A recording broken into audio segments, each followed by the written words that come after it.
आज बात करेंगे प्राकृतिक कृषि में पेड़ों का महत्व क्या है। कई बार हमारे किसान भाई कहते हैं कि साहब वो पेड़ जो है ना, मेरी खेत पे 2 पेड़ खड़े हैं और उनके नीचे खेती नहीं हो पाती है। मैं करीब 20 साल से बुंदेलखंड के किसानों को बता रहा हूँ कि भाई पेड़ हानिकारक नहीं है। पेड़ जो छाया मार रहा है आप उसको देखते हो, पेड़ जो दे रहा है वो नहीं देख पा रहे हो। लेकिन ये बात आसानी से किसी के दिमाग में घुसती नहीं है और किसानों के मन में ये बात, जो पेड़ हानिकारक है, पेड़ के नीचे खेती नहीं होती, ऐसा करते करते करते करते आज क्या हुआ, देश के बहुत सारे हिस्सों में बहुत सारे लोगों ने अपने खेतों में खड़े हुए पेड़ जो हमारे बुजुर्गों ने लगवाए थे, वो सारे के सारे पेड़ काट दिए। अब पेड़ ना रहने से क्या नुकसान है, पेड़ होने से क्या फायदे हैं और पेड़ ना रहने से क्या नुकसान है। तो जब पेड़ अगर नंगी जमीन हो गई तो क्या नुकसान है, समझिए आप बात को। अगर खेत की मेड़ पर पेड़ नहीं है और आप प्राकृतिक खेती के फॉलोवर हैं कि हम प्राकृतिक खेती करेंगे, तो मैं फिर बता दूं कि आप प्राकृतिक खेती नहीं कर सकते। उसका कारण कि अभी जो गेहूं में, चना में, मटर में, रबी में जो जीवामृत डाल करके जो जीवाणु का संवर्धन का काम किया था खेत में, जब आपकी रबी की फसल कट जाएगी और जायद की फसल, जायद में आप फसल लेते नहीं, पानी का भाव है, अप्रैल मई जून इन 3 महीनों में जब कहते हैं कि रूम टेम्परेचर अखबार में निकलता है, टीवी में आता है कि भाई आज का सबसे ज़्यादा 49 डिग्री सेंटीग्रेड टेम्परेचर ललितपुर का रिकॉर्ड किया गया या बूंदी का रिकॉर्ड किया गया, तो वो रूम टेम्परेचर होता है। अगर उस थर्मामीटर को मैं रूम के बाहर ले जाऊं तो वही टेम्परेचर हमको बताएगा कि 57 है, 58 है। अगर वो थर्मामीटर मैं ज़मीन में लगा दूं तो वो थर्मामीटर बताएगा कि ज़मीन का तापमान तो 65 डिग्री सेंटीग्रेड है।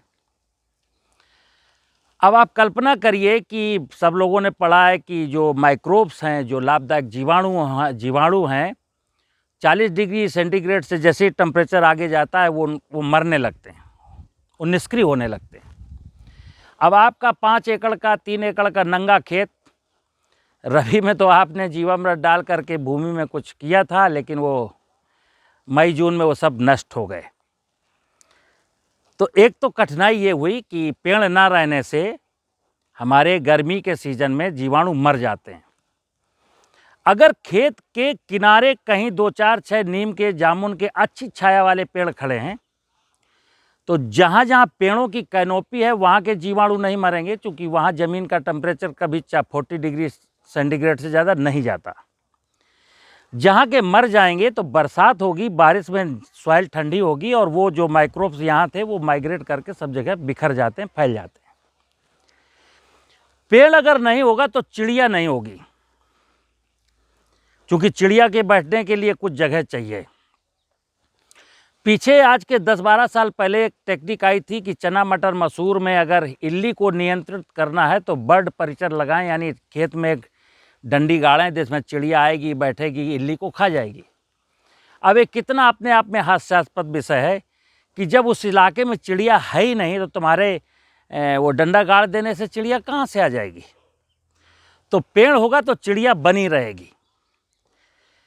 दूसरा, आज मैं जिस जगह खड़ा हूँ आपको एक मार्मिक चीज़ बताता हूँ। ये चिरगांव का राजकीय कृषि प्रक्षेत्र है और ये 2 हेक्टेयर का एरिया है। इस 2 हेक्टेयर की एरिया में करीब 20 साल पहले ये सागौन का प्लांटेशन हुआ है और यहाँ पर करीब करीब 250 से ज़्यादा सागौन के पेड़ हैं।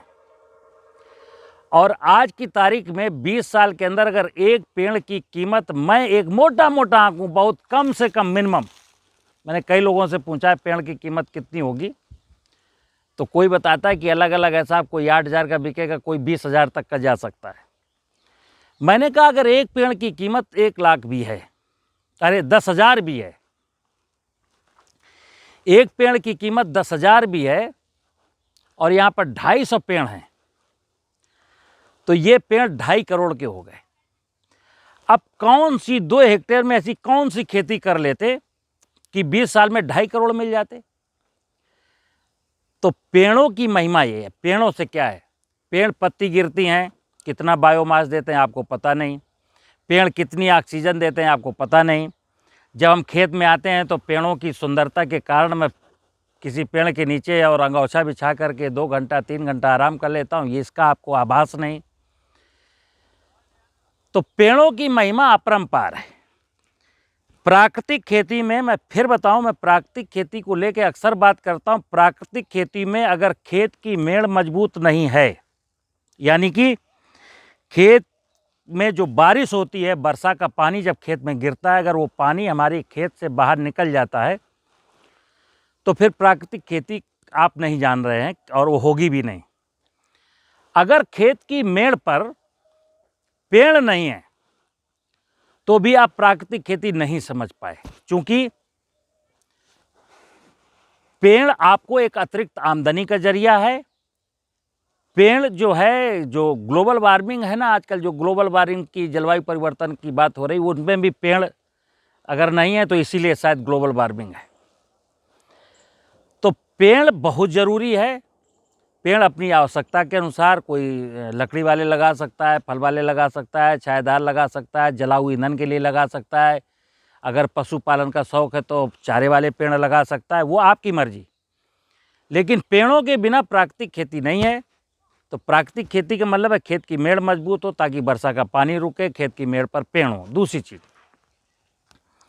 प्राकृतिक खेती का एक नियम है, जमीन, जल, जंगल और जानवर। जमीन की उर्वरता को बढ़ाने में भी पेड़ सहायक है। जैसा कि मैंने बताया कि वो जीवाणु मर जाएंगे, गर्मी में जीवाणु मर जाएंगे और फिर कार्बन का लॉस होगा, नाइट्रोजन का लॉस होता है नंगी भूमि में। अगर पेड़ होगा तो नाइट्रोजन का जो लॉसेस है वो कम होगा।